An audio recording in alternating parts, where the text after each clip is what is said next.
Good morning. It's Jeffrey Christian from CPM Group. On the webinar with me is Carlos Sanchez, one of our analysts and advisors. It's been with us since 1999, I guess. Welcome to our silver webinar. Fact and Fantasy is what we're calling it. Those of you who are familiar with CPM Group know that we try to deal with the real silver market, but there is a parallel universe of people who believe in certain conspiracies and other things. And we wind up getting involved with them a little bit too. Given some of the events that have been going on in the silver market today, we're going to try to spend most of our time on the real silver market, supply, demand, price, trends going on in the markets, inventories, and things like that. We'll probably wind up dabbling a little bit on that. There will be period for questions. There is on your dashboard a place where you can type in questions. And at the end of the presentation, we'll go through some of these questions. I will try to talk fast so that we have as much time for questions and answers as possible. There's a lot of ground that I want to cover today. So questions, you can type them in. We'll deal with them at the end. The program itself that we're doing will be recorded and it will be reviewable. And there is a silver report that is coming out in conjunction with this that also will be free for distribution. If you've attended this, you will receive a note with the links to both review the presentation and also to download the report. And we hope that you find them interesting. So those are coming along, and that's there. We have changed this situation a little bit. For 16 years, CPM Group ran a silver reception at the Sunday night, the beginning of the Prospectors and Developers Association of Canada annual convention in Toronto. And at that reception, we would produce a little book, which was a preview, maybe 12, 15 pages of charts and text, previewing our review of the previous year and our outlook for the current year in silver. And the PDAC's virtual this year, so we won't be having a silver reception. So instead of that, we've done this silver webinar. And frankly, after 16 years, we're getting kind of tired and stale with the reception.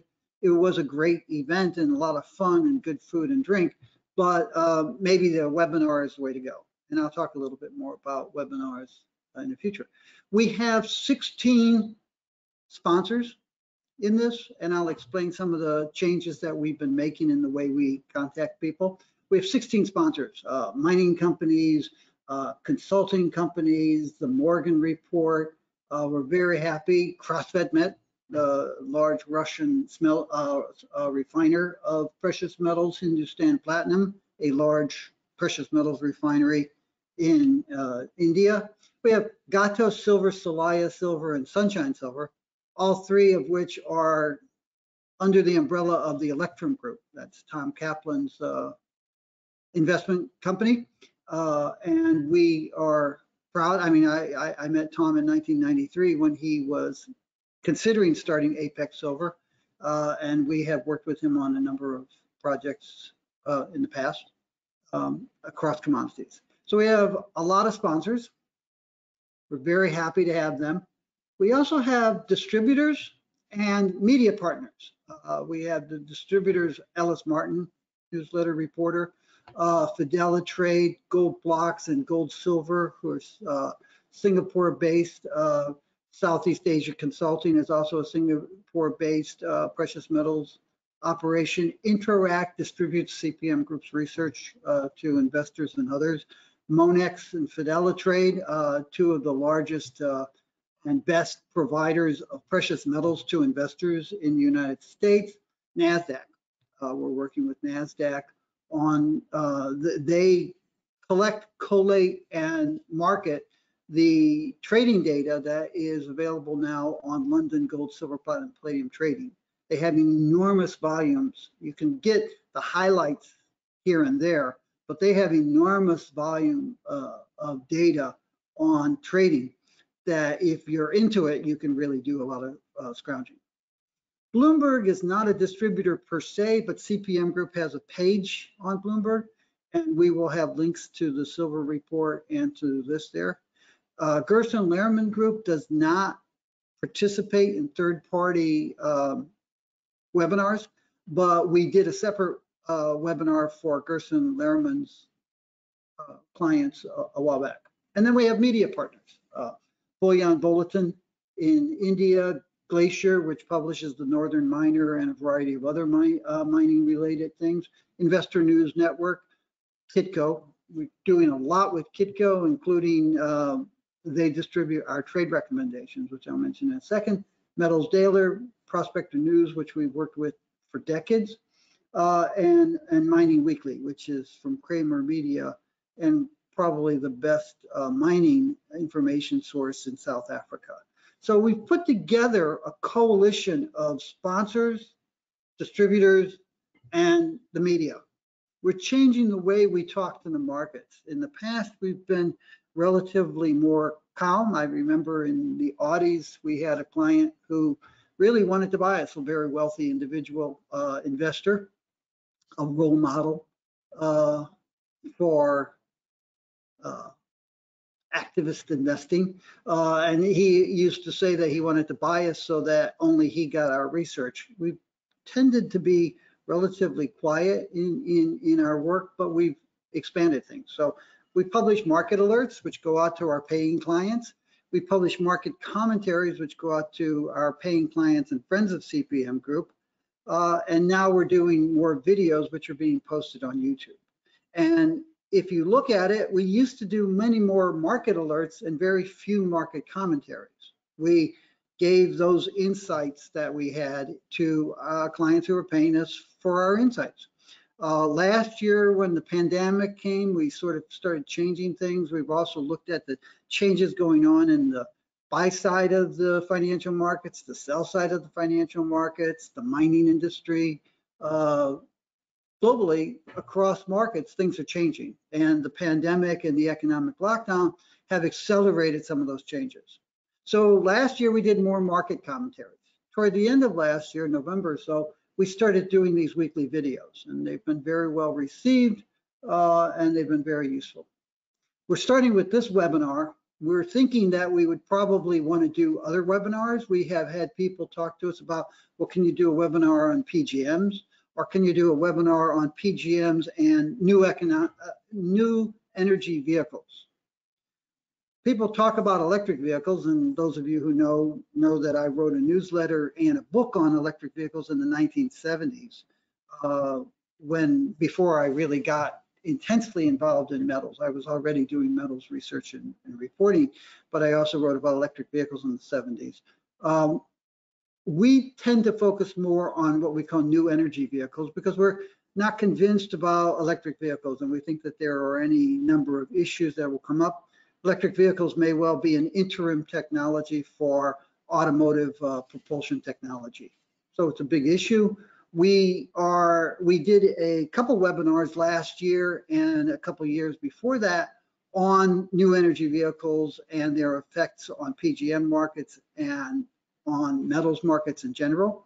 We were the guys who were skeptics about lithium and skeptics about cobalt, and told our clients, look, cobalt, you're using 30% cobalt sulfate in lithium ion batteries right now, but it's going to 20% and then it's going to 10%. So the demand for cobalt from electric vehicles, if and when electric vehicles come along, will probably be third of what people think that it is right now. So don't get too excited about cobalt. And if you are going to get into cobalt mining, get into mining that you can do now rather than later. So we probably will do some things again this year on new energy vehicles and PGMs, new energy vehicles and manganese, because we're doing a lot of work on high purity manganese sulfate, which is used in the batteries as a replacement for cobalt sulfate. New energy vehicles on other metals, and probably we'll touch on gold and other things. The idea of doing these webinars with this coalition of sponsors and distributors and media partners is something that we're going to see how it goes. This is the first one. Hopefully it'll work very well. And then obviously we're continuing with all of our reports and our consulting services, our asset management services, our hedging advisory services. We have several people who are waiting for us to launch hedging training programs as video recorded webinars or online things. And we've started trade recommendations, which is a shorter term thing. So a lot of changes in the way we do things. The chart here, by the way, these are our intermediate term buy and sell recommendations, silver, since I took over the research department that is CPM Group in December of 1980. You can see the first thing I said is sell this stuff. I mean, the price was about $16, $17 at the time, and we were in what was then the deepest recession in the post-war period. I said sell silver, sell gold, and people did. And you can see from 1980 until about 2000, 2001, we were back and forth buying and selling in terms of our view as to do we think the price is going to rise or fall over the next 2 or 3 years. So if you're an intermediate term investor, as opposed to a short term or a long term investor, you know, do you buy the stuff? Do you sell it and stand aside? Do you sell it and go short? And you can see about 65, 68% of the time from 1980 to 2000, we were telling people sell. 2000, that changed. We issued a buy recommendation. The price was about $4.50, $5 an ounce. And we issued a sell recommendation on the first business day of January 2012. We actually issued a sell recommendation at the end of April 2011, but I'll get back to that later in the presentation. And then we issued a new buy recommendation in 2019. So pretty good record. I put it up there because our intermediate term recommendations are predicated and based on our fundamental research. We use, well, in silver, we look at 4 major areas: total supply, including mine production and scrap, investment demand, fabrication demand, using silver that actually changes the nature away from silver into electronics or mirrors or bearings or solder or solar panels. So you're changing the nature of it. It's not a bar that can be readily remelted and refined for the silver. And oftentimes manufactured products have much higher value than the recyclable value of the silver. So, and then the fourth area is inventories. Those are the fundamental inventories. Our research is based on a macroeconomic top-down view of the world, economics, but also financial markets and political issues. As you can see from the poster behind me, that's a Soviet-era poster on BAM, the Baikal-Amur Industrial Complex. That's a worker, not a soldier, for people who have fuzzy views. I studied international politics and economics in university, which is actually what got me into commodities, because a lot of international economics back in the 70s were commodity based, as they are today still, too. So we have a macroeconomic top-down view of the world, which we meld with a microeconomic view of each market. So for silver, we look at mine production by mine, by company, and by country. We look at secondary recovery around the world, which is a very secretive area. And grossly misunderstood, because there's old scrap that's coming in from end-of-life materials. There's new scrap, which is processed scrap, and people get confused sometimes. And a lot of times you'll find, like, for example, silver that's in ethylene oxide catalysts will get recycled and returned, but the ownership never changes. So scrap's a difficult issue, and it's secretive. No one in the scrap business has any economic or financial reason to disclose information. And they usually have economic and financial reasons not to. So you got to be nice to them, and you have to work with them very closely and build up confidences over years and swap your views for their views. Same is true with fabrication demand and investment demand. So it's a microeconomic view of the market and a macroeconomic view of the world that market exists in, and that comes up with these views. And you can see we have a pretty good track record at calling directions in the market over the long run. And that tells us that our microeconomic data on supply, fabrication demand, investment demand, and inventories probably is pretty accurate.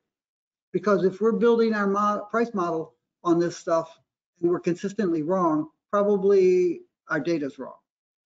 If we're consistently right, probably our data's relatively consistently right. So that's why I put that up there.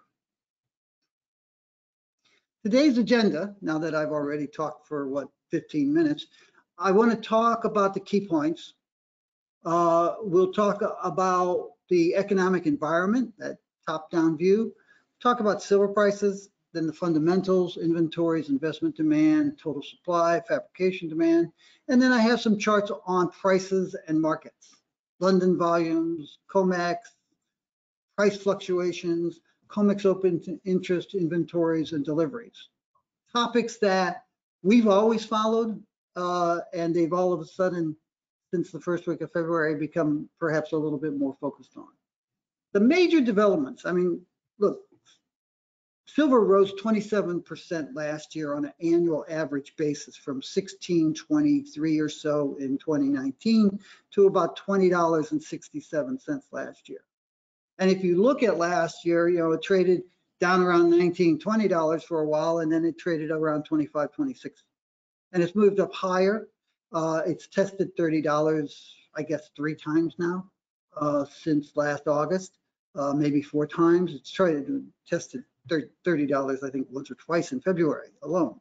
Our expectation that we see another 32% in the annual average price this year to about $27. Now that will disappoint some of the guys who think that silver is going to $200, but it's a much more realistic view, again, predicated on a realistic and knowledge-informed critical analysis of both that, where we are as a world and where we are as a silver market.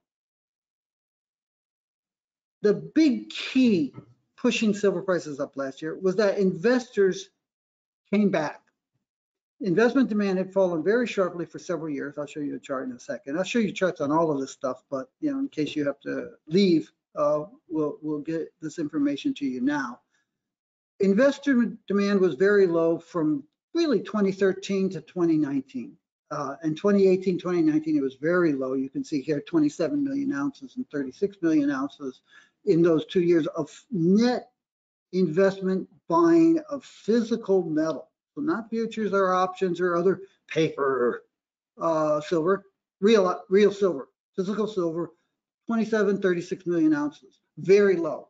And the price reflected it. The price was bouncing around $11, $12 on the low end, $17, $18, $19 on the high end.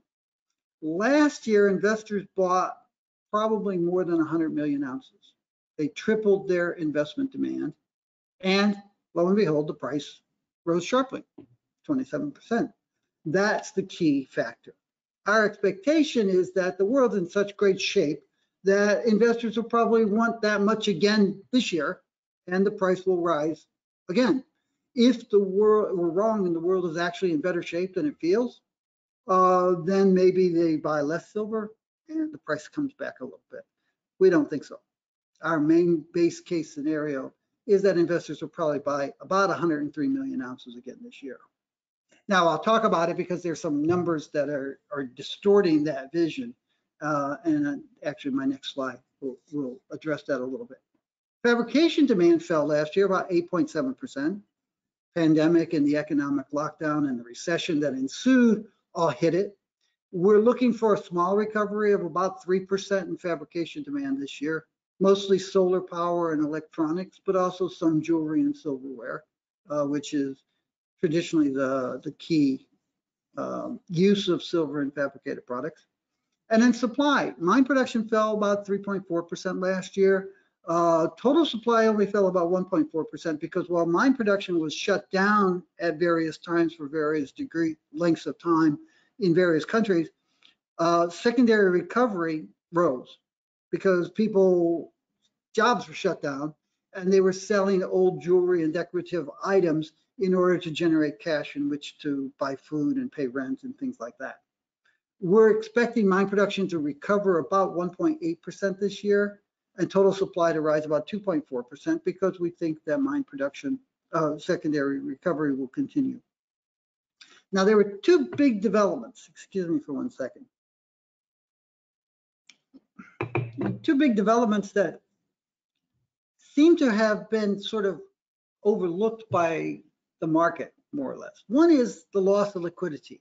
We had several banks, really, as you know, and it wasn't just silver that saw low investment demand and low prices from 2013 to 2019. It was also gold and platinum. And you saw banks closing or severely reducing their bullion and precious metals trading operations. Increased regulations, increased regulatory scrutiny, certain fines and strictures because of lack of supervision of traders on their desk. And this general view that I've seen all of my life where, you know, corporate bankers say, well, you know, precious metals really isn't part of the banking complex. No, actually it was. And in fact, for most of history, precious metals was the banking complex. But that's beside the point. Guys in pinstripe suits say, no, it's really not a core banking function. So banks have been closing out or severely reducing their operations. That reduces the depth and breadth of liquidity in the market. Mining companies, smelters, refiners, industrial users, investors, purveyors of investors, financial intermediaries, you know, coin dealers, wholesalers, and retailers, all are finding it more difficult to find those financial intermediaries providing precious metals services, buying, selling, financing inventories, which is something that is largely overlooked and misunderstood. If it's known, it's misunderstood by a lot of people in the markets. But financing inventories is an extremely important financial service provided to producers, market intermediaries in the physical market, and industrial users, and wholesalers and retailers of investment products. And people overlook that, and they just don't understand it. And when you tell them, it's like, wow, that's like banking 101. Yes, it is. It is like banking 101. The contraction in the depth and breadth of liquidity is causing friction in the market because people that actually deal with physical metals are having problems finding financial counterparts to provide the liquidity and financing that they live on. That causes greater price volatility. And it's something that people really haven't seen. Another thing is, as those banks as the banks were pulling back from trading, there's something strange now. I'll show you some charts on London and New York gold and silver inventories a little bit later in the presentation. As the inventories have been rising, especially during the bear market, you had investors selling a lot of gold and silver. You had positive investment demand on a net basis, but you had gross sales as well as gross purchases. And a lot of that gold and silver was backing up in inventories held by market makers, bullion banks and dealers who stand ready to buy or sell regardless of, depending on what their counterparts want. So when you have an agreement with a market maker, a bullion bank, you know, and you have a trading line and you call them and you say, what's the price of silver? They do not tell you, oh, it's $26.25. They give you a bid and an ask price. And they don't necessarily know if you're going to bid, buy, or sell. So they give you a range. And a lot of times over the last 5-6 years, it's been, oh, yeah, okay, I want to sell it to you at that price. So you've had inventories rising on bullion banks' books, financial books, even as senior management was saying, hey, let's get out of the precious metals business or let's severely reduce it. Senior management comes along and says, guys, remember how we told you we were laying off half your staff and we wanted to decrease our exposure to precious metals? We've noticed that we have more precious metals on our books than ever before. Let's do something about that. So one of the things that happened was that some bullion banks were selling physical gold and silver, buying ETF shares, and then those ETFs, those are equities, they're not metal. So the ETF shares get transferred to the equity trading desk, and the equity trading desk can, as we saw last week, sell them off at their leisure or keep them. And yeah, it's precious metals exposure, but it's actually equities. So we saw a surge in gold and silver ETF purchases last year. And a lot of people look at that and say, well, look at this. Investors bought 330 million ounces of silver last year. They've never bought that much. There are people out there who say that they bought that much, but if you know anything about the data, you know that those estimates have been grossly over exaggerated. Investors have never been net investment buyers of 330 million ounces. I mean, back in the 1979, 1980, it was like 220 million ounces. Back in 2011, it was 180 million ounces. It just hasn't been that high. And it wasn't last year because you had banks using the ETFs to reduce their exposure to precious metals. And it distorted those numbers. And if you're using the exchange traded fund net additions and subtractions as a surrogate for your measures of investment demand, you were getting it wrong last year, because while investors were buying more gold and silver through the ETFs as well as through coins and bars and kilo bars and other things, the ETFs were increased by that work. And then I put down here one non-event, the squeeze attempt. Yeah, it was an event, but it was sort of a sideshow. I sometimes talk about people who listen to carnival barkers when they get bullish on gold and silver and they think gold's going to $10,000 and staying there and silver's going to $1,000 and staying there. Well, if those are carnival barkers, I think that the squeeze attempt in February was a sideshow at the carnival. Not to be too critical. Let's talk about the economy. We had a pandemic last year. Government shut down. We had a recession, which was then the deepest recession in the post-war period. You can see on this chart, this was the deepest recession in the post-war period in 1981-82. It was actually what they call 1980-82. It was actually called a double dip recession because we had a recession in 1980, a little bit of a recovery, and then we went back into a deeper recession in 1981-82. That was the deepest recession in the post-war period. That's where I really started getting involved in precious metals. Then in 2007, 2009, we had the deepest recession in the post-war period. And then in 2020, we had the deepest recession in the post-war period. We're now in this recovery phase. We see this is 2021, and it comes off a little bit in 2020. Our expectation had been to be bullish on gold and silver prior to the pandemic and the recession. Back in 2018, 2019, actually going back even further, we were saying that we thought that the economic and political environment going forward for years, if not decades, was going to be extremely hostile, and that you would see investors buying outsized amounts of gold and silver to protect themselves from these hostile economic and political environments, and that would cause gold and silver prices to rise to record levels 2023, 2025.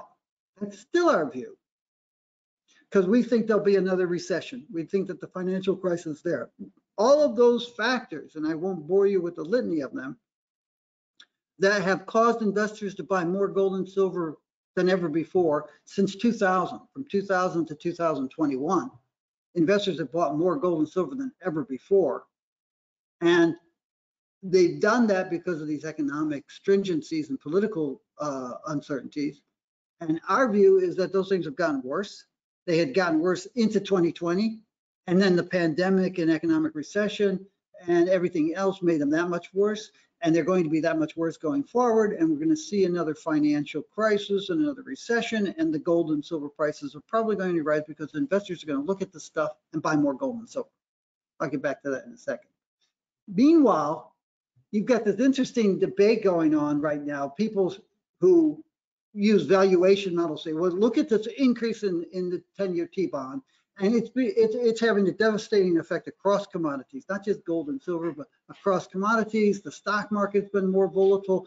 Corporate debt instruments have been more volatile. This is big because I'm looking at valuation models, and even a small increase at a low level is important to the valuation models, and it tells me to sell this stuff. Other people are take a longer term view and they say, wait a second, you've got a relatively small increase in T-bond rates and it's at historically low levels. So this is not a big issue. And it's really cool because they're both right. From a long-term perspective, rates are very low and the increase has been small and it's probably going to stay small and low for a long time. But for those guys who are sitting there with a little computer that tells you, oh, there's been a 10 bip increase in the T-bond rate, you have to sell all of your other assets because they have to be cheaper to compete with T-bond rates that are 10 bips higher than they were a minute ago. They're both right.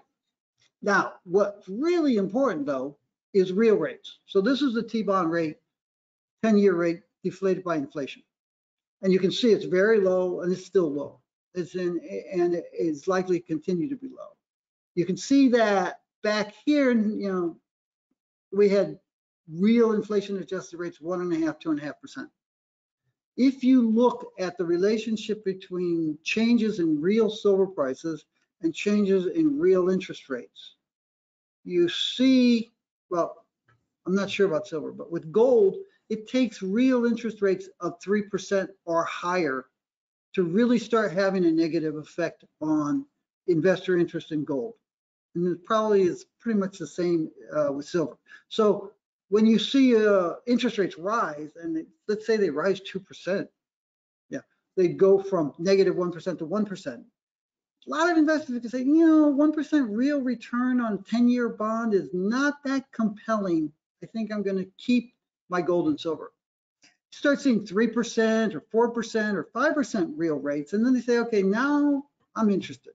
So maybe I shift out of gold and silver some, if not all, and I move into T-bonds. Okay, we have 2% inflation, 3% real interest rates, 5% nominal rates. I don't know anybody who's talking about 5% nominal T-bond rates within the next 5 years. So our view is that gold and silver don't need to worry about real interest rates or nominal interest rates for at least 5 years. The day will come, and I may still be in the business. We're also not concerned about inflation. Inflation is rising and may rise a little bit, but it's not problematic. If you look at the relationship between inflation and gold and silver prices, there's 5, 6, 7% inflation rates. You start seeing a lot of people buying a lot of precious metals. It's not that gold and silver are dead as inflation hedges. It's that inflation hasn't really been a problem, as you can see here, since 1983. And we don't think it's going to continue. We're more worried about deflation. We're worried about surplus labor, surplus manufacturing capacity, surplus retail capacity, surplus commercial real estate, weighing on overall economic growth and causing problems in terms of government deficit spending and government sovereign debt. We've been worried about that for years, as have a lot of people around the world. And the pandemic and the economic lockdown have increased that. Every conspiracy theorist's favorite bank, JP Chase, announced this week that it's reducing its expected commercial real estate requirements in New York City by 40% because people are going to be working remotely more. And that's happening around the world. It's not just big evil banks that are doing that. Around the world, people are saying, we're changing the way we live. We're changing the way we do business. And all of that stuff with surplus labor, surplus manufacturing capacity, et cetera, was getting worse already because of the move away from computer-assisted manufacturing to computerized manufacturing, fewer workers still, and even in the service industry and the agricultural sector. So you were looking at a sharp increase in unemployment, a sharp increase in manufacturing capacity that doesn't use people, and a reduction in the need for office space for a lot of people. And that was before the pandemic and economic recession. So we don't see inflation as a problem. We see deflation as a problem. And we don't expect the dollar to fall sharply. We think the dollar will move sideways to slightly lower in its fashion. And the reason is this. It's very simple. 60% of foreign exchange reserves held by central banks are in the dollar. Another 20% in the euro, another 10% in the pound and the yen, and another 10% in other currencies. For people to say, and then in the private sector, about 75% of global wealth is in dollar-denominated assets. So for people to say, oh, you know, the US is just such a reprobate government, I'm going to sell my bonds, I'm going to sell my dollars, I'm going to move my money someplace else. There's no someplace else. Yeah. If you owe the world enough, you own it. And if people try to dump the dollar too fast, you're going to have this massive amount of hyperinflation in every other country. We do think that we'll move to a multipolar international currency regime over the next several decades, but it's going to take decades to make that, to engineer that change. And it's going to take international cooperation that doesn't really exist. That's it for the dollar, for the economic environment. Let's turn to silver. The key factor behind the rise in prices last year and our expectation that prices rise again this year is the tripling of investment demand. And here you can see, you know, silver is different from gold in that when investors are bearish on gold, they buy less gold. And when investors are bearish on silver, they sell it. And you can see here, it's sort of like a ship at sea. In the 1950s, you saw this massive sales of silver inventories. And that wasn't silver held by investors. That was silver held by the US Treasury, which was the buyer and seller of last resort from the 1880s forward. And investors actually were buying a lot of, and you saw a massive amount of coins. In the 1960s, the US had extricated silver from the currency system. We got rid of the silver certificate bills that we had that were redeemable in silver at the equivalent of $1 an ounce, I believe.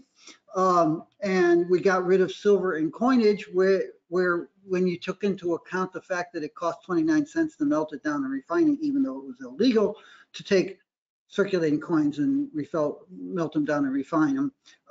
It was $1.29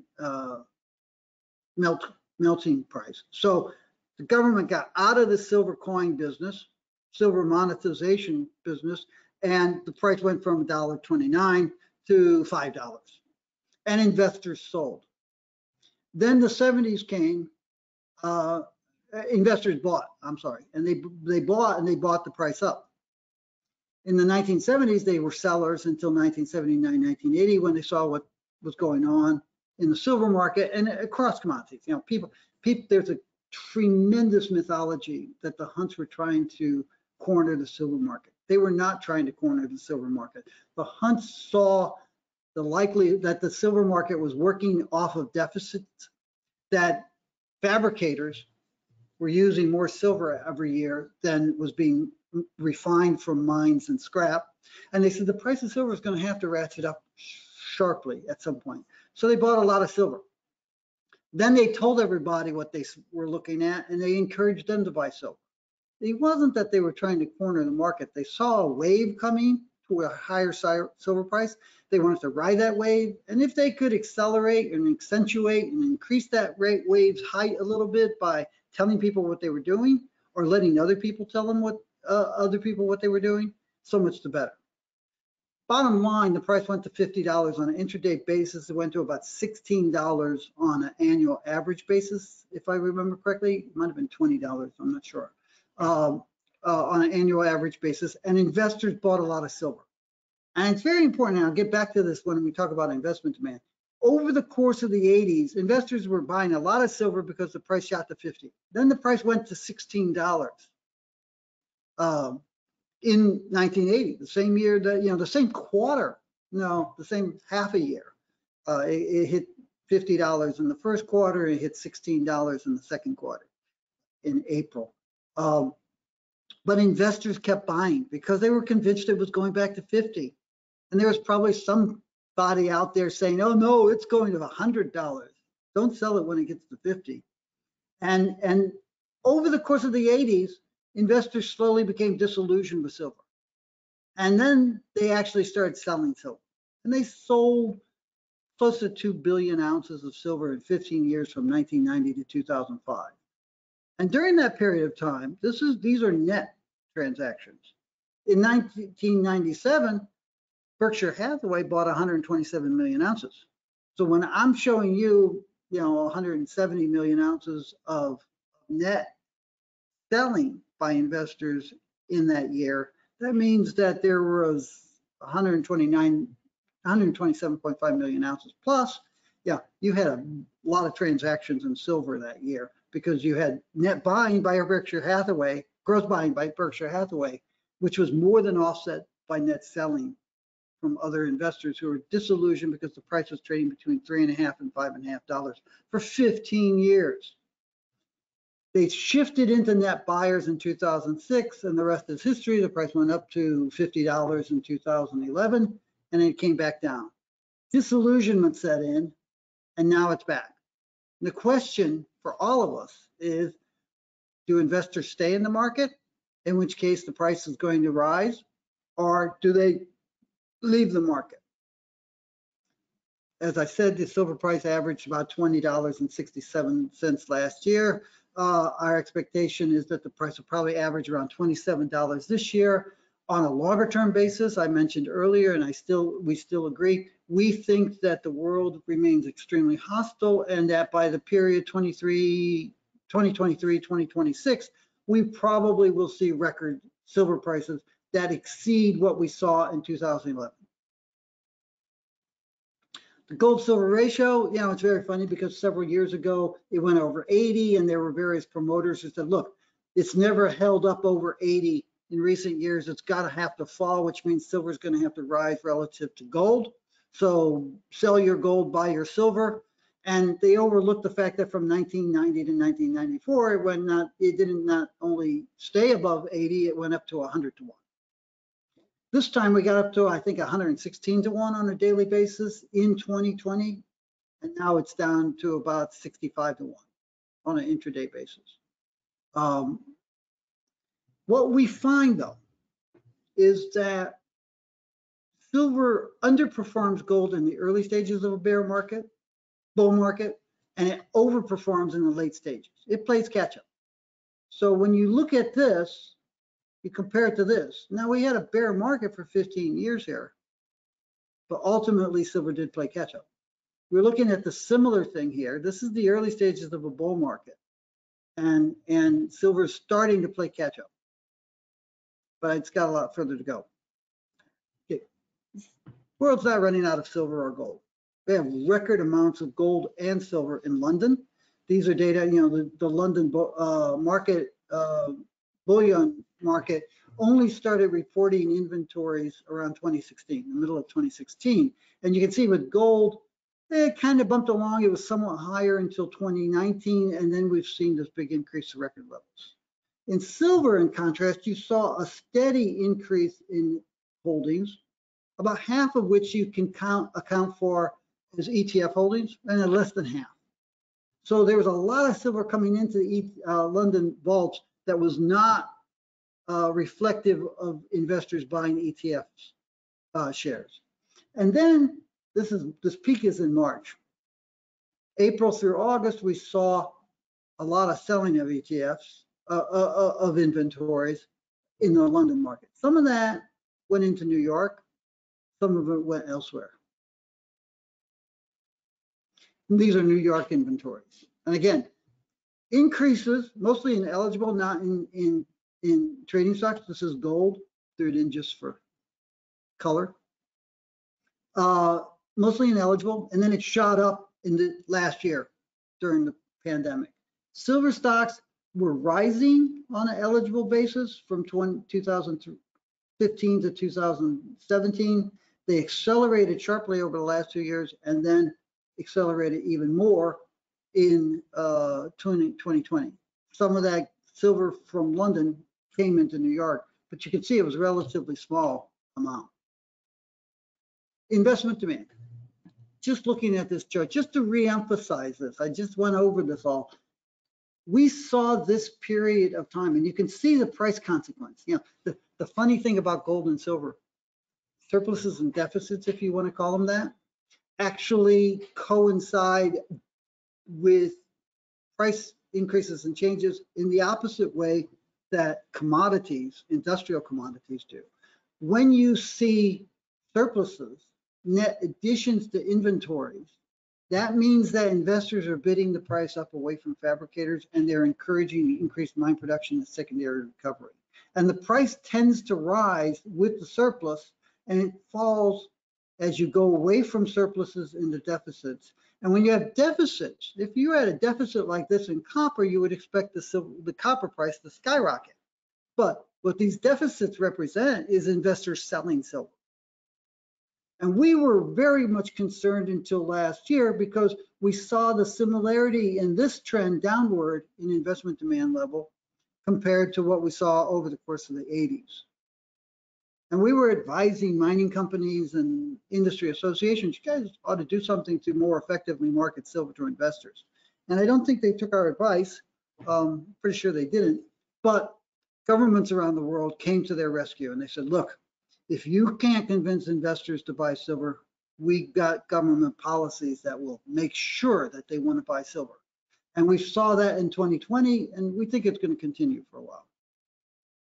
If you break it down, excuse me, I tried this instead. No, that didn't work at all. If you break it down, we have seen a shift for years away from bullion bars, 1,000-ounce bars, to coins, the green part of this, and also to we call them ETPs, exchange traded products, because not all of them are exchange traded funds. There are different kinds of notes and things that come in there.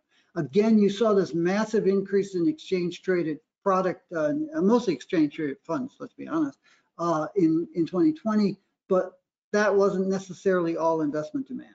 It's showing up in this chart as such, but it probably wasn't all investment demand. These are the ETFs.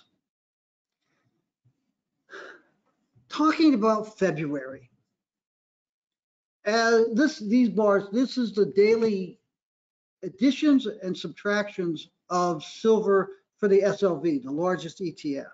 And in the silver report, I'll tell you, Silver Fact and Fantasy, we have SLV and we also have total ETF.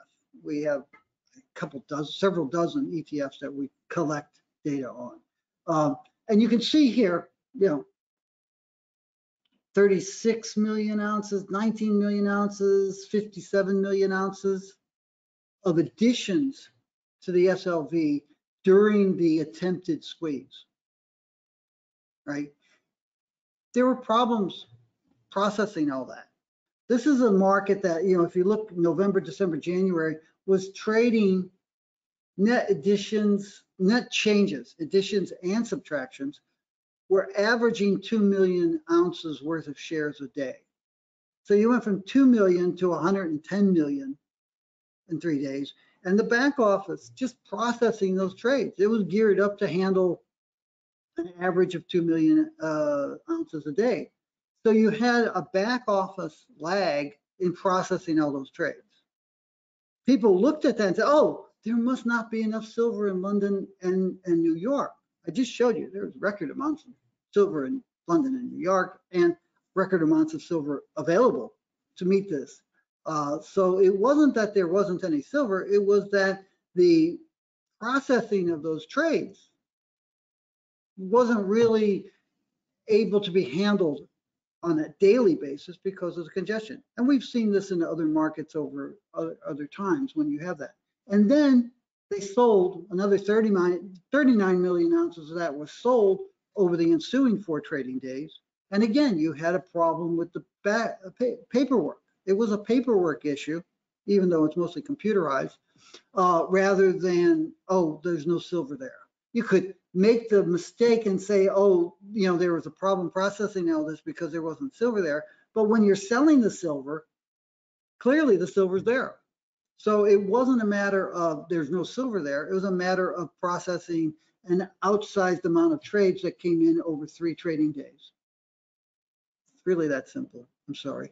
Coin demand came down. We started to see it rise last year. It's been restrained, and that has to do with another issue. When people talk about the shortages of silver, plenty of silver in 1,000-ounce bars around the world, London, New York, etc.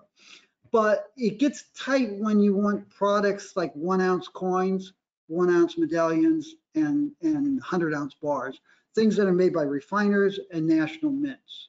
And part of the problem was that these guys, if you look at the national mints, they try to, and refiners, try to schedule their production to match anticipated demand.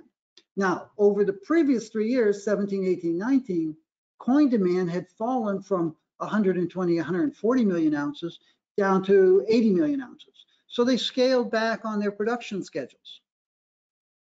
Then in 2020, investors decided that they wanted nearly 100 million ounces, or 20% more than 20% more, roughly 20% more silver coins, at exactly the time that the pandemic hit. And the refiners, some of them closed for a while, and then they reopened on a 1/3 schedule. And the mints went to a 1/3 schedule.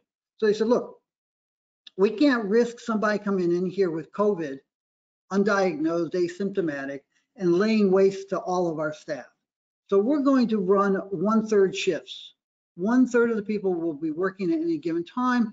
If someone comes in and infects everyone, we lose 1/3 of our staff, not 100% of it. So you saw the mints and the refineries all of a sudden producing and having the capacity to produce at 1/3 of their previous capacity, just as investors are saying, you don't understand. I need silver eagles. I need silver maple leafs. I need medallions. I need small bars. I can't buy a 1,000-ounce bar. You know, a 1,000-ounce bar at $25 is $25,000, and 20% of the population in America earns less than $20,000 a year. I can't take 5 times my average life savings and buy a 1,000-ounce bar. And what am I going to do with it? And then when I have to sell it, it's over $10,000. So I have to report it to the IRS, and I have to pay taxes on any profits. If I have coins less than $10,000, I don't have to report any sale, and I can actually afford it. So what you saw was tightness in small bars and coins and medallions because of the refining capacity and minting capacity cutbacks, partly because we had come out of a 3-year period of very low demand, and partly because of the pandemic and the cutbacks in refining capacity for manpower reasons. In the COMEX, net positions for non-commercials, investors, and mostly institutional investors, family offices, what we've seen is an increase. They really held steady with their longs for several years. There was this drop down a little bit in 2018, 2019, but they've come back on the longs. But they've really, what they've done is they've gotten rid of the shorts. I mean, you go back to 2016, 2017, 2018, investors were really willing to take big short positions on COMEX futures and options. Now they're not. I mean, they're taking positions that are 1/3 of the size of what they had been. Very shortly, I have one chart on fabrication demand. Mine production fell last year. Secondary recovery increased. Secondary and recovery is projected to increase this year. We'll see a small recovery. Mine production is struggling to remain high or rise. Ultimately, it will rise. I mean, if you look at what happened from the time when the price hit $50 and then came off, we've seen a steady increase from 1980 into 2016. We've seen a decrease, but that's going to change. And I'm glad to say that that's going to change because of the works of a lot of those guys that I showed you as sponsors at the beginning. We have a lot of companies on there that are either starting production this year or moving toward production over the next few years. So you'll see some stringency in the short term, but you're going to see an increase in mine production for silver from primary mines and from byproduct mines, because we'll be seeing increases in gold and silver, or gold and copper mining too. Fabrication demand hit by recession pretty much across the board. Photography down here used to be the biggest sector of the market. It's just going away slowly but surely. You still have some arts, artistic stuff, some high quality things, advertising, movies, but it's de minimis. Secondary demand for silver and jewelry took a hit last year. We're looking for a little bit of an increase this year. Electronics growing in importance and continuing to grow in importance. Solar, which is, which one is solar here? I might have to put this, it's up here. Solar was non-existent for a while, and now it's growing and it's close to it. I'll show you a chart in a second. China is the largest market, got hit with everybody else, but it's coming back strong, pretty much across the same areas. India, traditionally the largest market, no longer the largest market. About half of the stuff goes in, silver goes into sterling ware and jewelry and decorative objects. Yeah, I have a beautiful statue of an Indian god, 10 ounces of sterling silver. I know exactly what it's worth. It's worth a lot more to me as a collector's item and as a statue of an Indian god than it is as silver, but I know what the resale value at a junk shop is. We won't go there. Solar panels came from nowhere to be a major market, touched 100 million ounces of silver being used a few years ago. Last year it got hit hard. It's coming back. The primary issue there is production and installations, and it was an economic factor. There have been attempts, for example, in 2011, 2012, when you saw the silver price rise very sharply, there were attempts to cut back on the per unit use, but we found that the solar panels were far less effective. So they started increasing the silver content per panel, and you saw that effect. You saw a little bit of cutback in 2019, but this was primarily economic recession, and it's coming back. And silver use in automotive electronics is important. And it's going to grow. I mean, it got hit by the recession last year, but it's coming back. It's funny, one little thing I'll say, a lot of people think that this is reflective of electric vehicles. It's not. This is the increased use of electronics in automobiles for everything. I mean, everything is becoming electronified in automobiles and in other applications. And automobiles are one of the bigger uses, but you're seeing it all over the place, from door knobs to the stereo, to the dashboard, to the tail lights and headlights, and that's going to continue. Talking a little bit about markets now. London started quoting data on trading volumes in the late 2018. And as I said, NASDAQ compiles, collates that information for the London Bullion Market Association and makes that available. CPM Group works with NASDAQ, going off to institutional investors and others who really want to drill down, because NASDAQ, you know, the headline data like this shows up in various places, but NASDAQ has an incredible amount of granular data that allows people to look at the pricing and the timing of purchases and sales of forwards and options and spot metal. You can see from this that the data, the trading volumes actually have been relatively stable over the last 2-3 years, and that about 60 to 70% typically is spot trades. Pretty much confirming what we had thought about and estimated prior to 2018. Now, here's a tough one. We have always paid attention to the role of nearby active contract months across commodities into forward months. It can sometimes have the effect of pushing the price up. If you look at April 2011, the price of silver went from about $34 to $50, and then it came down sharply. During that period of time, the shorts in the May contract, which became deliverable on the last business day of April, were rolling forward. So they were selling, they were buying their short May contract back and selling July, the next active trading month. So you saw this change, excuse me, you saw this change in the open interest. That buying back of the May contracts was the major buying that you saw. And you can see it went from about 400 million ounces to zero over the course of March and April. And over the course of April, it went from about 360 million ounces to zero. Most of that went into the July contract. The price of silver rose from $35 at the beginning of April to $50. And CPM Group in late April issued a sell recommendation. We said, look, this, if you look at it, ETFs were actually selling, net sellers of silver at that time. Coin sales were extremely low.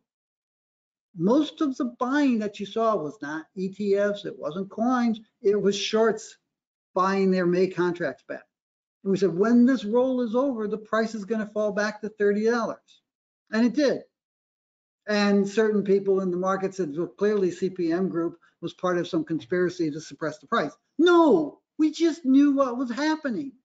It's so obvious. If you have even basic fundamental knowledge of how these markets work, you saw that coming. And if you didn't see it coming in 2011, you should have learned from 2011 so that when we got into February of 2021, and March is an active trading month, and you saw the shorts buying back their short position and the price rising as a consequence, you should have said, gee, haven't I seen this someplace before? It's the way the market works. And they're very clear fundamentals. And as we talk about in our report that comes out with this webinar, there are real clear, fundamental, valid economic reasons for the shorts to wait until the month prior to delivery to do their role. So it is a legitimate function of the futures markets, and it's there. And it's amazing the number of people who hold themselves out as experts about silver who don't understand it. And some of them, I won't name names, started letter campaigns in the late 80s to mining companies. You should be spending all of your profits fighting the conspiracy among banks to suppress the silver price. And one of those mining companies actually paid CPM Group first to meet the guy and see if he had anything real. And then when we said, no, he doesn't have anything real, they paid us to try to educate him as to how the markets really work so he would stop spreading false rumors. He didn't believe it. Well, he probably believed it, or he might have believed it, I don't know, in his mind. But what he was doing was setting up a cottage industry promoting silver conspiracy theories because he had been barred for life from being a futures broker for things that he had done. And so even if he did believe us, it was in his economic interest not to say, oh yeah, never mind, I was wrong. And we've seen that across it. There are people who have done changes in gold and silver and platinum data that they publish in the 1990s. And they did it for commercial reasons. And they know full well that the data that they publish is not correct. But at this point, they can't afford to say, oh, we've been misrepresenting the flow of metal for 25 years. Sorry, no hard feelings, eh? So the amazing thing here is not that this occurs. The amazing thing is that it is so obvious. It's such a basic aspect of the mechanisms of the commodity markets, not just silver and gold. This happens across commodities. It's such an obvious factor that it's astounding that some people ignore it when they're making claims about how the silver and gold markets really work. Now, one of the wrong ways to look at the market is total open interest versus inventories. And you look at it and say, well, okay, first off, the inventories are only 400 million ounces, but you've got 800 to 1 billion ounces of open interest. If everybody stood for delivery, there's not enough metal. That's true.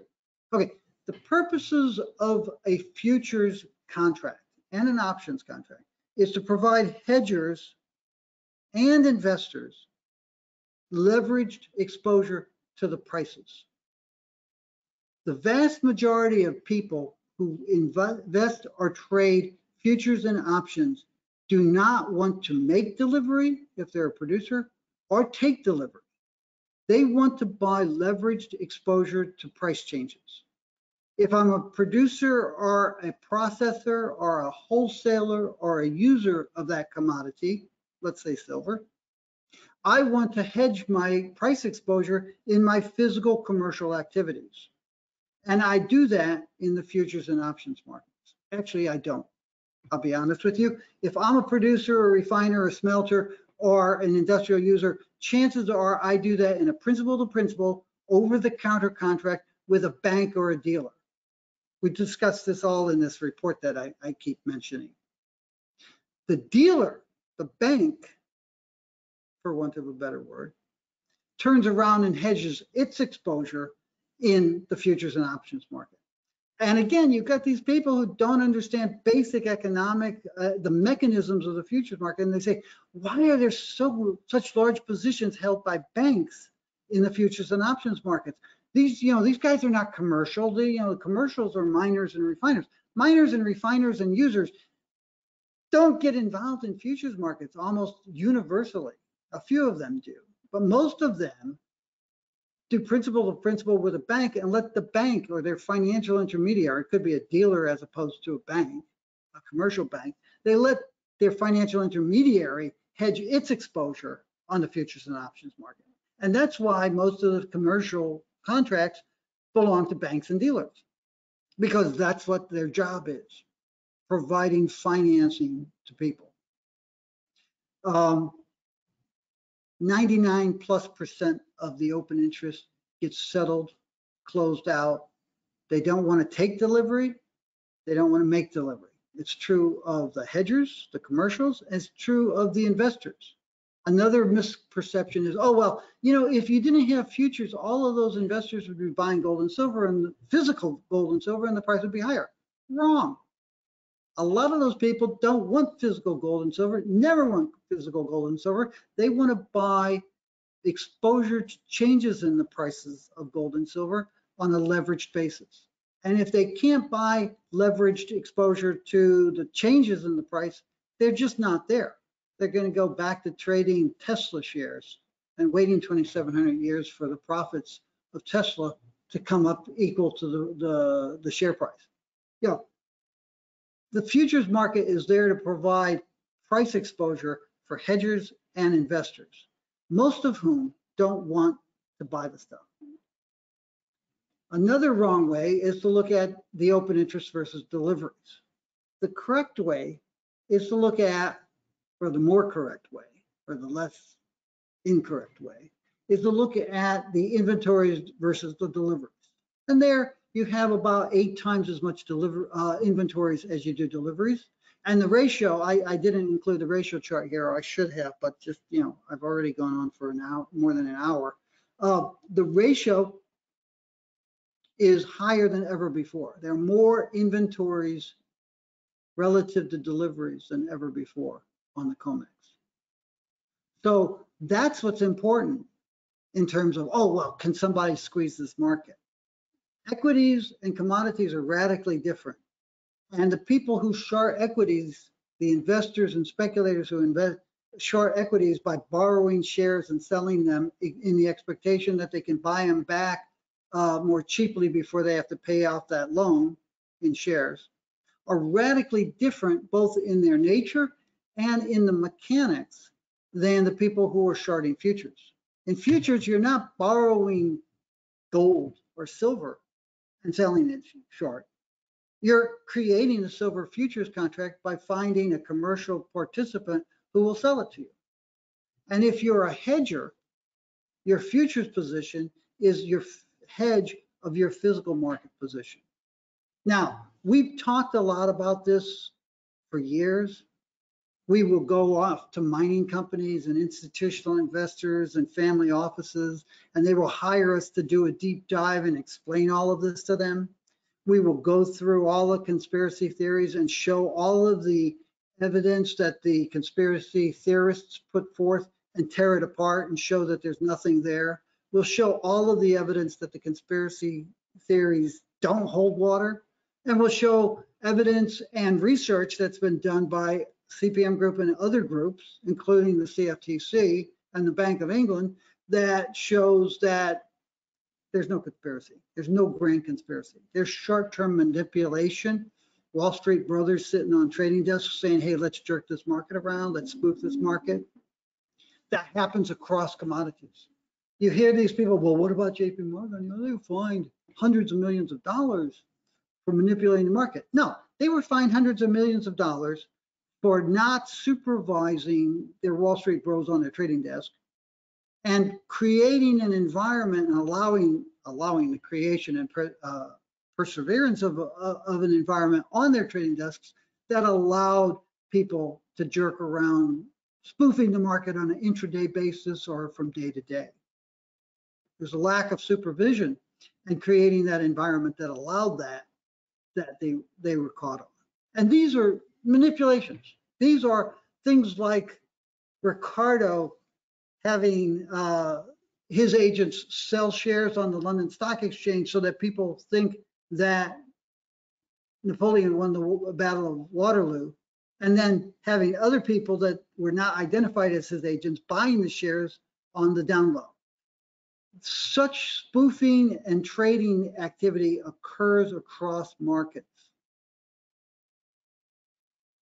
It's there. And if you look at the JP Morgan settlement, most of what they were caught and said they were doing was in treasuries, other debt instruments, and equities. Precious metals were a relatively small component of it all. We have talked about this stuff. We've talked about it recently. In our videos, we have put out a video, I believe, on the 5th of February, talking about some of these things, these allegations and innuendo that don't really make sense. So you can go onto YouTube and you can look for our 5th of February 2021 video, and you can hear more about that. You can hire us and we'll try to help you understand how the markets work. We have a monthly precious metals advisory. We have annual gold, silver, platinum yearbooks. We have long-term reports that go out 10 years and 30 years in some cases, not only on gold, silver, and platinum group metals, but on manganese and other specialty metals. We do research across the markets. We provide asset management for clients that don't want to do their own management. They say, the stuff is just too arcane for us, Jeff. I'll give CPM Group money to manage. We do hedging strategies and other product financing arrangements. We arrange metal leases for industrial users who need to borrow the metal but don't want to put out $2,400 an ounce for the palladium that they need in a catalyst when they can pay an interest rate and keep the capital for other capital requirements. We have a variety of events coming up. Rohit Savant is our research director. He's been with us for many years. He will be speaking across precious metals at the PDAC next week. Pretty good presentation. I lifted some of the slides from it for this. We are talking about a PGMs and auto propulsion technology webinar. Other people are talking to us about other webinars that we want to do. We're going to see how this one goes, and hopefully it goes well, and we'll be doing other things. Our gold yearbook will be released later this month, March 23rd, and we will have a webinar for that. Silver yearbook we usually launch and release on the last Tuesday of April, but things are so busy right now that we've rolled that to the 11th of May. And our Platinum Group yearbook, which we try to go for late June, we've rolled that to the 12th of July. So we have those three big webinars coming along, and we may try to make them more different than they have been over the last 14 years, 15 years that we've been doing that. And then we have other webinars. So thank you. And we'll open it up for questions.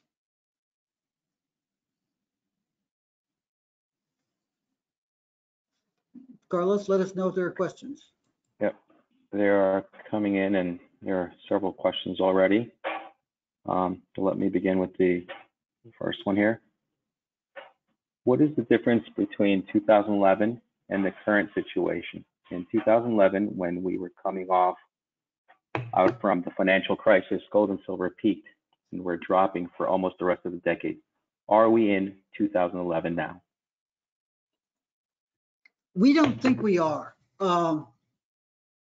Yeah, it's interesting. It does look like that. We think that we are in the foothills of an upward move. I thought you were going to talk about that, but let's see if I can get back to that price chart quickly. Come on, one more. There we go. We think that what you see here is, this is not necessarily the best chart. This is the foothills of a second leg up. As I said in my earlier chart, that's where it'll be. I think you might see it better here. Bear with me.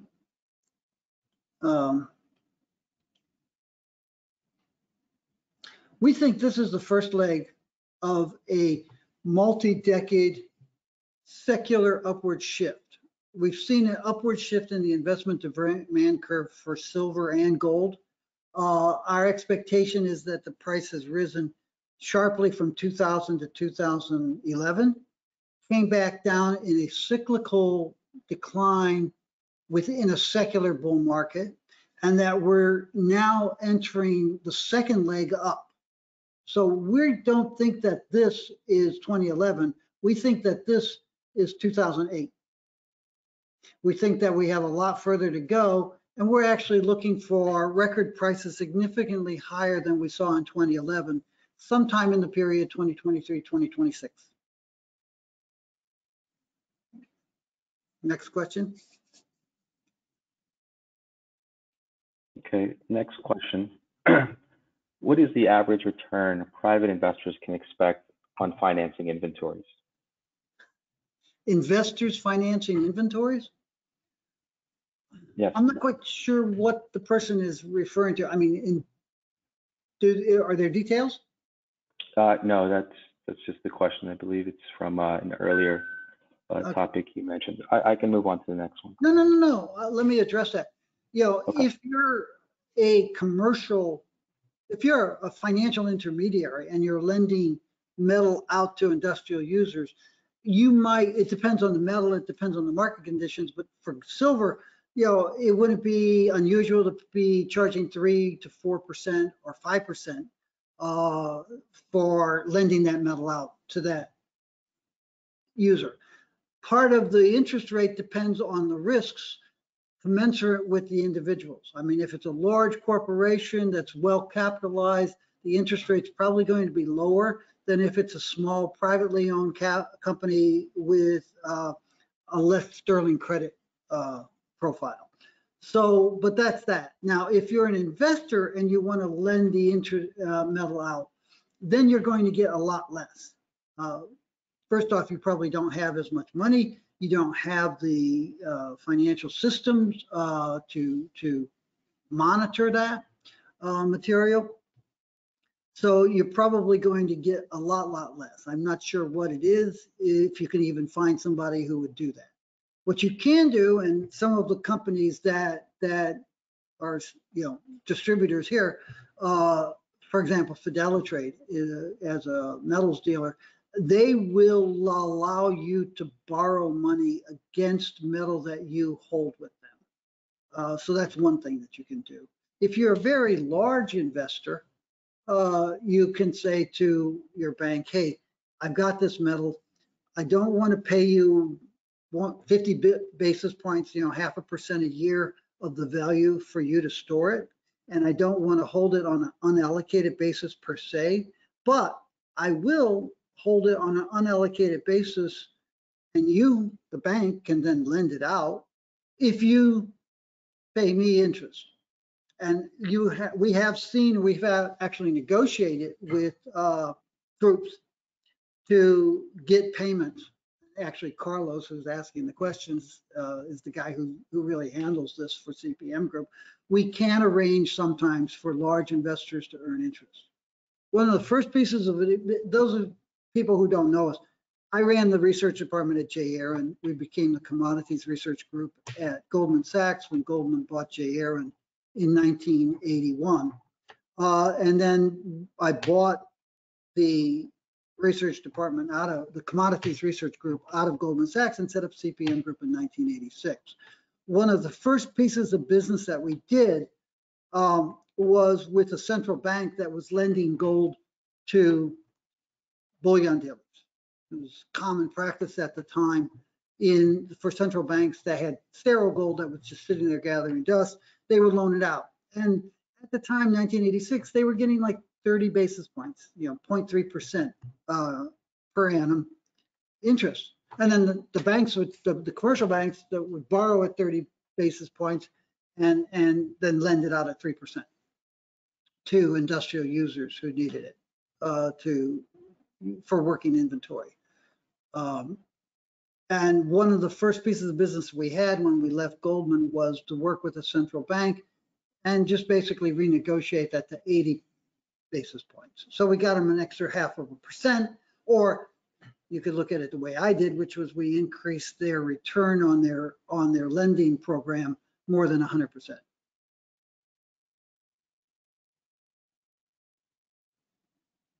Next.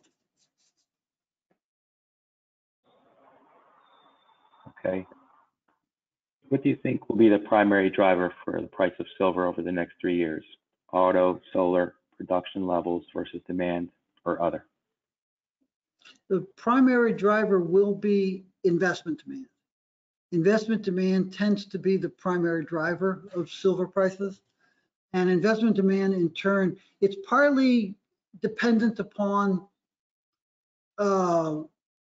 expectations of the supply-demand balance and the fundamentals of the silver market, but it's also heavily dependent upon expectations of economic activity, stock market prices, interest rate levels, currency rate volatility, financial market stability, political uncertainty, all of those macroeconomic factors that drive it. If you look at gold as in contrast to silver, those are the major factors in determining investment demand for gold, which in turn determines gold prices. It's the major, some of our econometric models show that investment demand is the largest component, and it's maybe 38% of the price of the independent variables that go into that pricing model. Basically, investment demand and the factors that drive investment demand. And very few people really focus much on the supply demand for gold in determining whether or not they want to invest or pull back from investing. In silver, there's a much bigger component of investment demand that's based on the fundamentals of the silver market. So investors in silver look at the macroeconomic and political environment the same way gold investors do, but they also look at the silver fundamentals. So it's those factors. I think that solar will remain a relatively small, it's roughly 10% of the market now in terms of fabrication demand, and that will continue to be important. Auto will continue to grow. It may be 10% of fabrication demand within a few years, the next 5 years or so, maybe longer. I think those are factors. The constraints over the next couple of years in mine production will be a very big issue, but I think ultimately the key issue will be investment demand.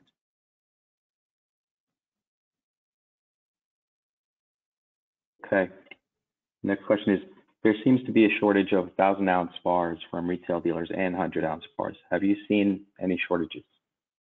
Yes, I talked about this earlier, and part of that has to do with the fact that a lot of the refiners that produce these things are running on 1/3 schedules. So in order to protect their operations from somebody coming in and infecting the entire staff with COVID-19, what they'll do is they'll have 1/3 of their staff running at any given time. They have the physical plant to run at 100%, but they don't have the staffing set up to run at 100%. So they're producing fewer 100-ounce bars, 10-ounce bars, 1-ounce medallions, and which is what we call rounds. And the mints are producing fewer coins. So yes, there have been problems. And, you know, unfortunately, the pandemic and the recession came along just as investors, well, it's part and parcel. Yeah. The pandemic and the recession have caused the supply of these smaller refined products to decline because of the cutbacks in production schedules at the exact same time that the pandemic and the economic recession have caused investors to want to increase their purchases of these smaller products. And so, yeah, there are real shortages. And it's very funny because if you listen to some of the carnival barkers, I called them earlier, they'll say, you know, there's no silver left, there are no coins left, there's no small bars left, but we have some, so give us a call if you need one.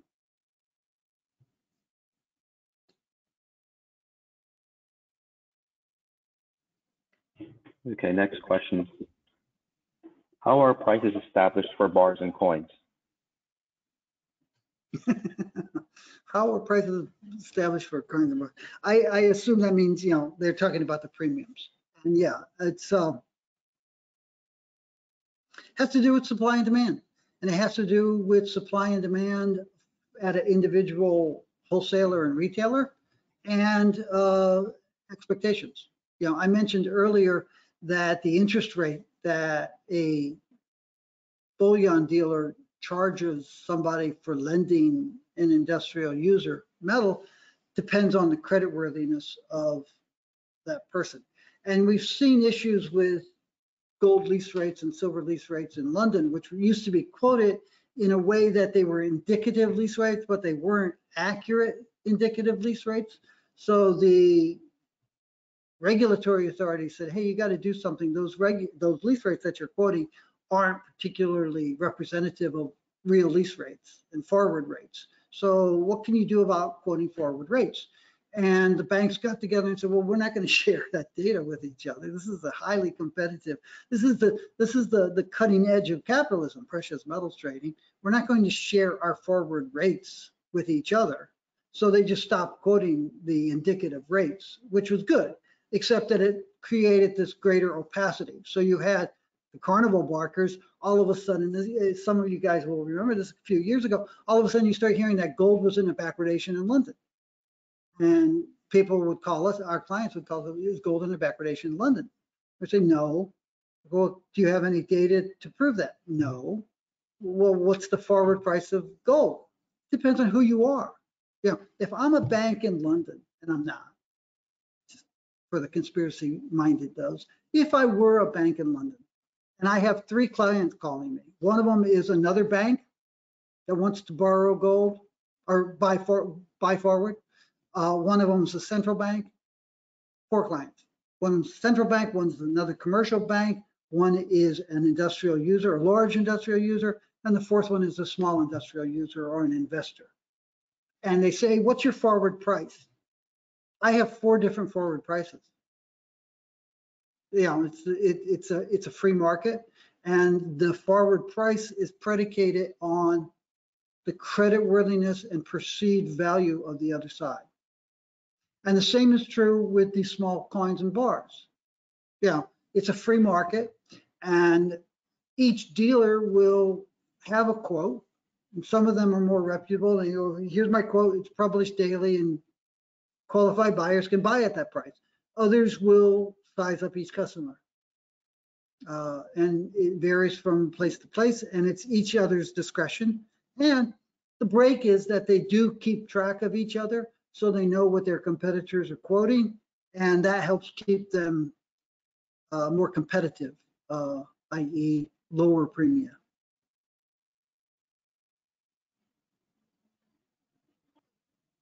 Okay, next question.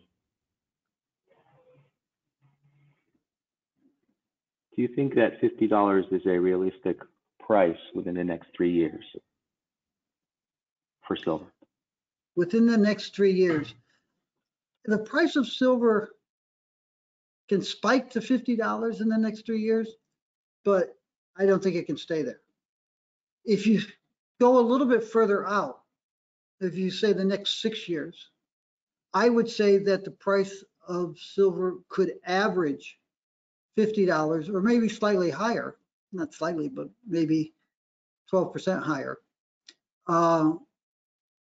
for a year or two. From a long-term perspective, one of the things you have to remember is that silver is a commodity. It's a physical commodity. There are 1.92 billion ounces of silver held in coin form worldwide. There's another billion ounces or more, no, more than a billion ounces that's held in bar form worldwide. There's an estimated 23 billion ounces in jewelry and sterling and those nice little statues that I mentioned earlier. And then there are hundreds of billions of ounces in reserves and resources in the ground. And at $15, $16 average price in 2019, a lot of those reserves and resources in the ground were resources because they weren't really profitably mineable at $15 an ounce.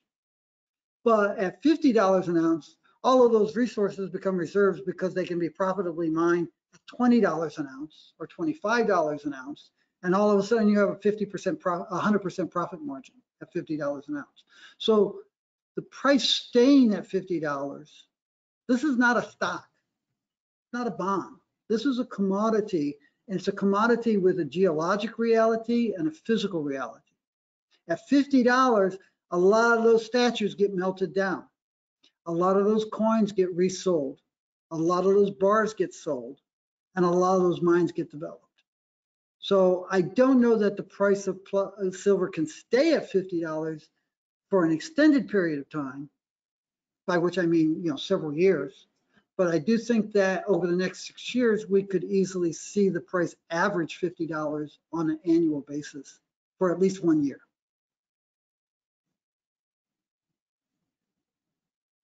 Okay, next question. Do cryptocurrencies present a serious challenge to gold and silver? Are we seeing inheriting demand for precious metals? No.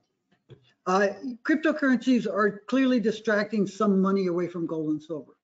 But the big distraction is equities. Equities, if you look at an equity price chart, look at the Dow Jones, look at the S&P, this thing has been a clockwork for making money ever since the great global financial crisis. And that's because so much of that money that has been pumped into the economy by the Fed and other central banks around the world and finance ministries has not gone into the real economy, which is why you don't see real inflation. It's gone into assets, stocks and bonds, which is why the inflation that you see and you will see is in the stock market, because the people who are collecting that money are buying stocks or they're buying stocks back. So you look at the gold market, the silver market, it's a multi-trillion-dollar precious metals market. You look at the equity market and it's $100 trillion and there are quadrillions of dollars of derivatives. And then you look at cryptocurrencies, which, a year ago, half a year ago, they were maybe $400 billion. The prices have risen sharply and now they're $1 trillion market. They're relatively small and inconsequential.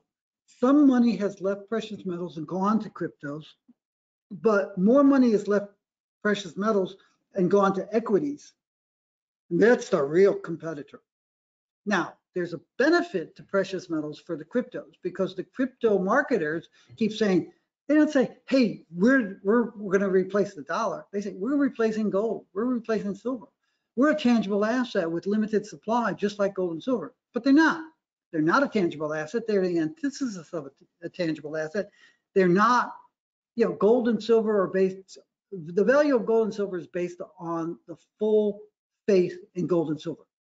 What does the market collectively value gold at? In 1999, it was $270 an ounce because we were in the new economic paradigm and we'd never have another recession and the Dow Jones would go to $40,000 within a month. Then the recession came and the Dow fell 46% and everybody started to change their views and they started buying gold and gold went to $1,200 and then $1,600. And it was all based on the faith in gold. Currencies, national currencies, are based on the full faith and credit of the countries that issue them. Cryptocurrencies are based on the full faith in those cryptocurrencies. No credit, anonymous suppliers who say Yeah, it's limited supply, but with a couple keystrokes, they can double the supply. So I look at cryptos and I say, the future of cryptocurrencies or distributed ledger protocols is national currencies. National currencies issued by governments will go crypto. Privately issued cryptocurrencies already have any number of crises that affect them, and we'll have some really big, nasty ones coming. And the day will come when that anonymous guy who promised you that these had limited supply cannot be found. Actually, he can't be found now. And these great things like, there'll be $150 million lost in Bitcoins, and a bunch of people will be standing around the Ginza in Tokyo saying, who do we complain to? If this was a national currency, I could go protest in front of the Ministry of Finance. But it's not even a national currency. I don't even know who created this thing or who pulled the plug. It's totally anonymous. And so there's a great faith in it, the same way there's great faith in the tech boom and the new economic paradigm in 1999. There was great faith in the value of pet rocks. These things are never going to go back to being chat. So I think cryptos are like that. And at some point, there's going to be some really nasty losses in the cryptocurrency market. And what the cryptos have done is they have elevated the concept of having your wealth diversified into something other than your national currency, like gold and silver. They've elevated that and educated millennials and other people as to the idea of having tangible assets as alternative stores of value and safe havens.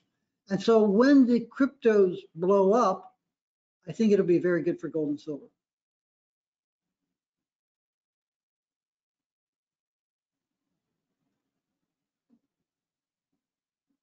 Okay, next question. Do we have a forecast for ETF silver purchases for this year? No, we don't.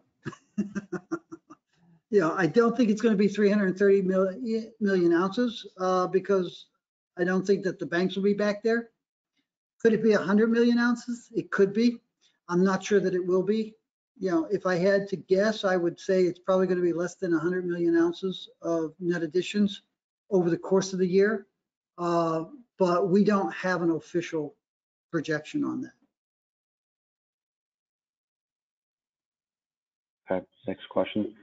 Do you believe that a substantial amount of gold and silver supply is rehypothecated gold and silver?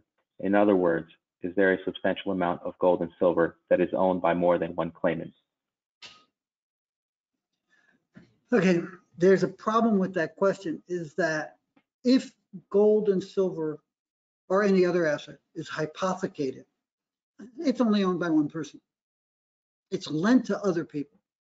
So the easy answer is no. I think there's a lot of gold and silver that's hypothecated, but I don't think that it is owned by more than one person. I do think that there are these daisy chains out there. It's not like stocks where you will have an equity that is borrowed by one person and lent to another person and lent to another person, which is why you have these crises. Because if one person in a chain of maybe 4 or 5 companies that have borrowed the same stock, again, only one company owns it. But if one of them goes bankrupt and its assets are tied up in a bankruptcy court, you can't unfold that daisy chain. Similarly with the mortgages, you had this hypothecation of mortgages through collateralized mortgage obligations.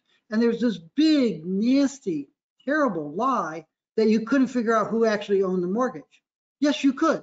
Where does the money go? When those mortgages are paid, who ultimately gets it? That's the person who owns the mortgage. It was readily available, but for whatever reason, the powers that be just flushed it all down the toilet. So that can happen with paper assets like that. But with precious metals, you have an ultimate owner and you can trace them back.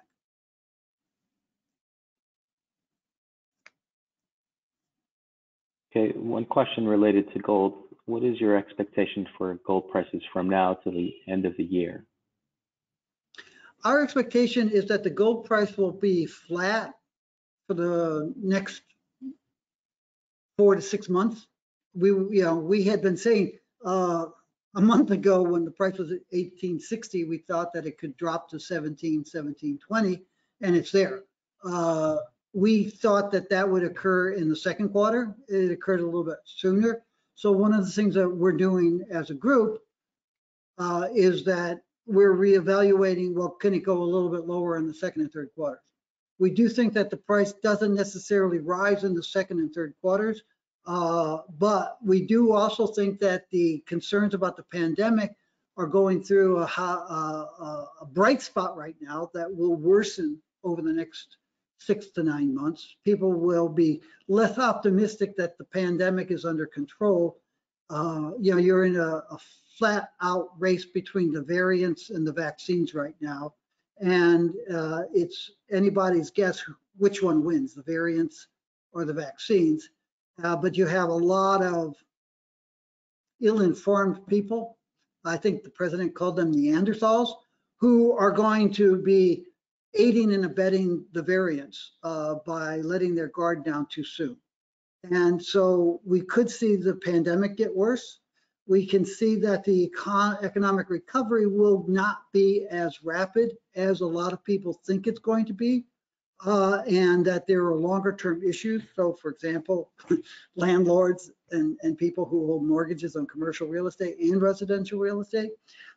So we think that there are going to be factors out there that will be positive for investment demand for gold and silver. They may not weigh heavily in the next 4 months, but into the third quarter and especially into the fourth quarter, we think that investors will become more concerned about things and they will start buying more gold and silver and the prices will rise. So our view for gold prices is relatively flat, maybe a little bit lower in the second quarter than it is now, maybe flat, slightly higher in the third quarter, and somewhat higher in the fourth quarter.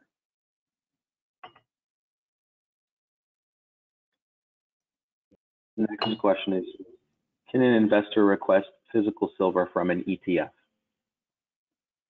Depends on the ETF. Most ETFs are not there to be providing you physical silver. And if you want physical silver, you should buy physical silver, not ETFs.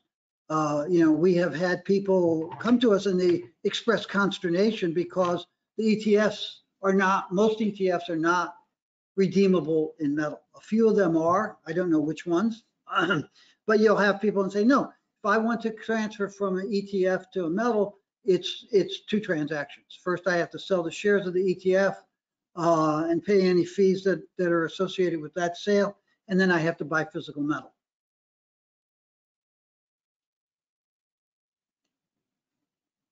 Okay, next question is, what government policies have you noted globally that are promoting its citizens to buy silver? I'm sorry, what was who? What government policies have you noted globally that are promoting its citizens to buy silver? Well, in China, the government has said investors should own gold and silver.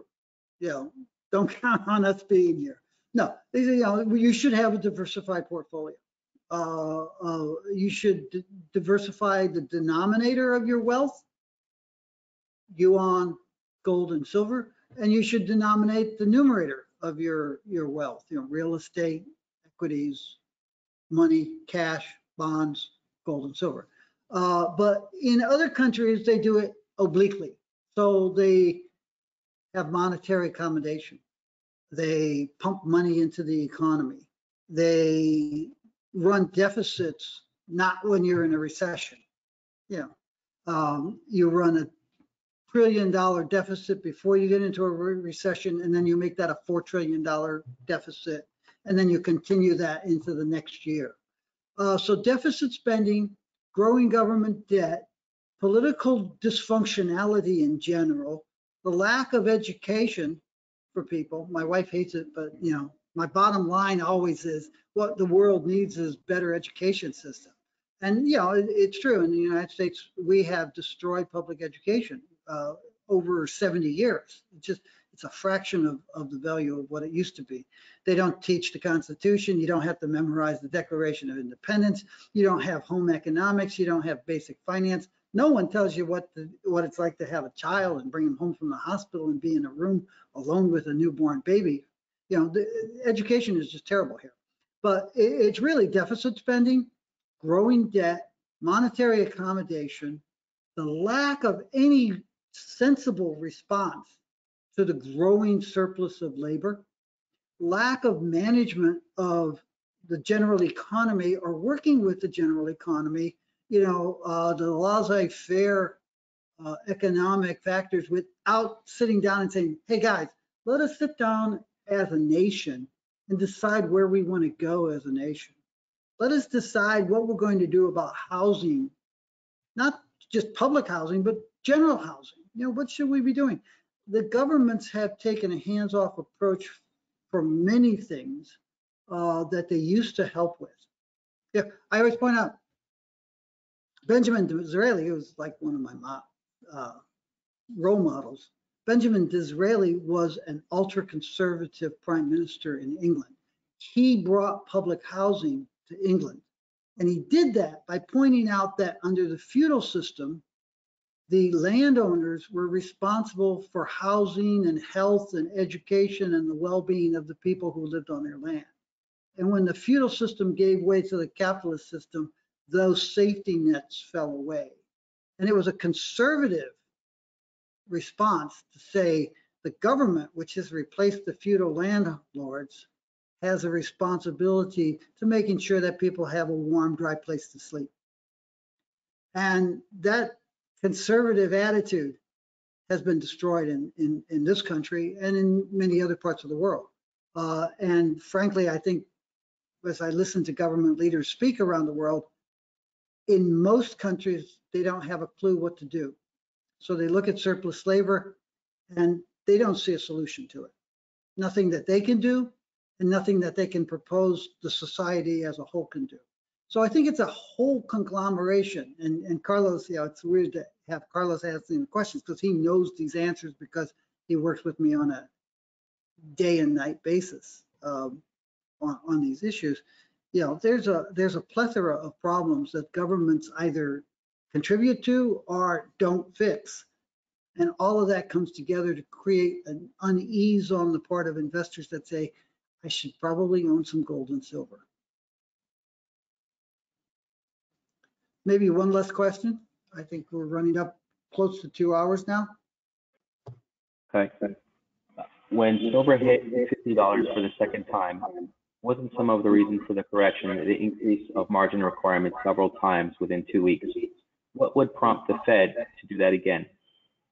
Okay, I will do this. Let me answer this, but let me say, because I sort of popped that. One last question after this. Okay, first off, the Fed doesn't increase margins. The exchange increases margins. And the margins are increased to assure the stability of the thing. If I have silver at $30 an ounce, which is where it was in March of 2011, I have silver at $30 an ounce. I have hundreds of millions of ounces of open interest in the futures exchange. And the way the futures market is, you have members and they have to put up margin with the clearinghouse.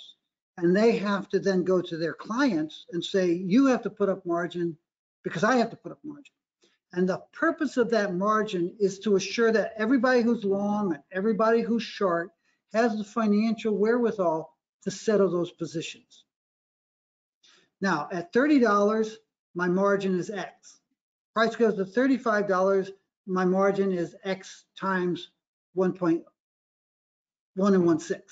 Price goes to $50, my margin is now 80% of what it was at $30, because you've never had a major default of a futures exchange in the United States.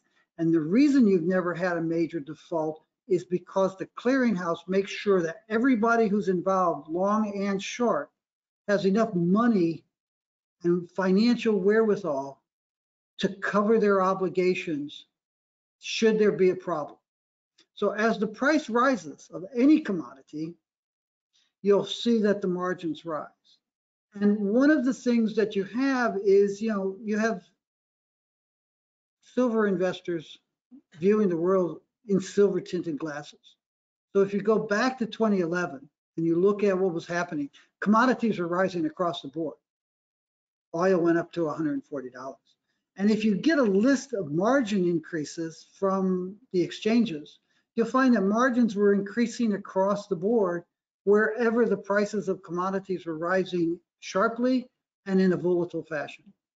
So the wisdom of increasing your margins as the price rise is the clearinghouse wants to make sure that it's not on the hook because somebody was irresponsible and was betting more than they had, either long or short. It's clearinghouse that makes that decision. It's not the Fed. So yeah, one last question. I hope you picked a good one. Okay, last question. Are you expecting the price of silver to decline compared to gold since gold fell recently and silver is holding much stronger?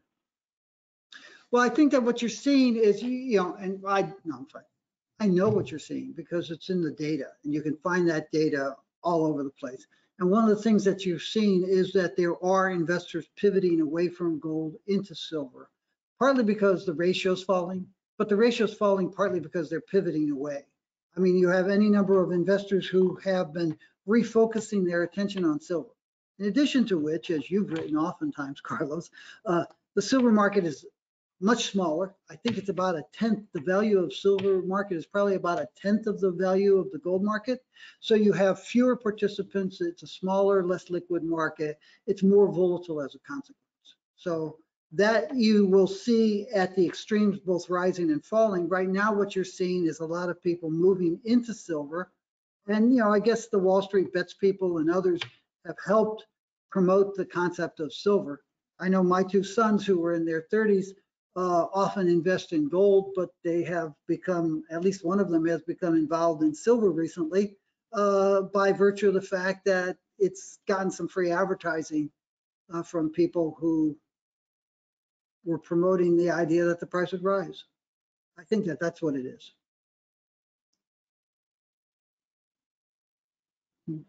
Okay, listen, we have gone almost 2 hours here, and I'm sorry that it took long, but these are important events and these are important things, and the devil's in the detail.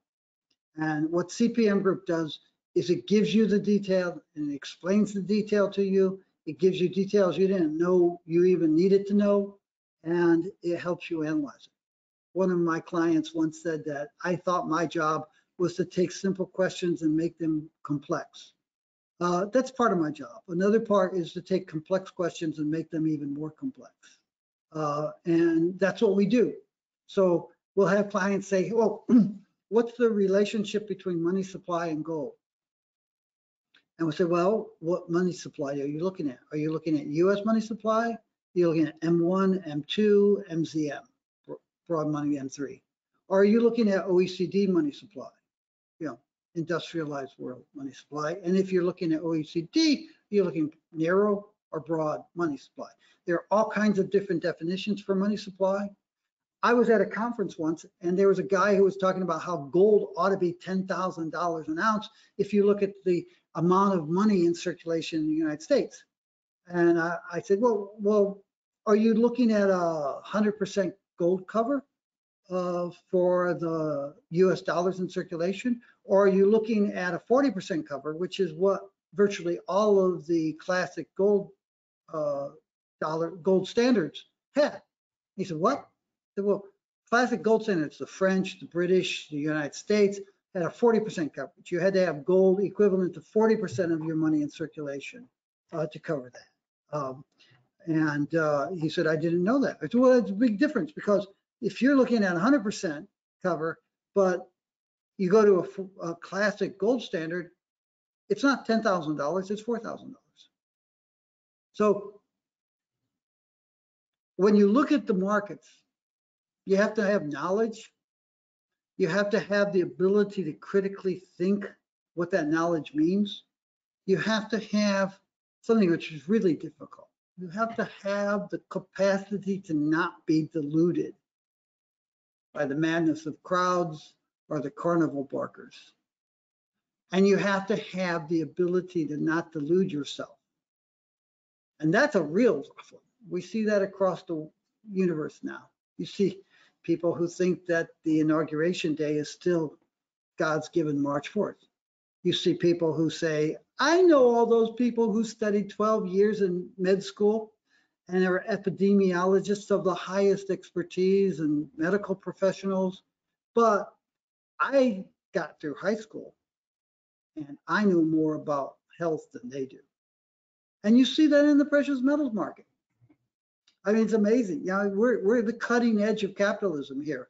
Anybody can say anything about gold and silver. They don't have to even stop to think.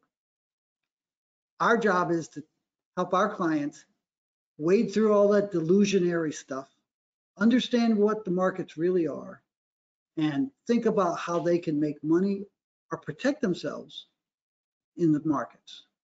On that note, thank you. You can go to info@cpmgroup.com and write us notes, follow up. You can go to our website, cpmgroup.com, and talk about and learn about us. We'd love to hear from you. Get your reaction to this, your thoughts about what we might do in the future, and how we might help you. Thank you and goodbye.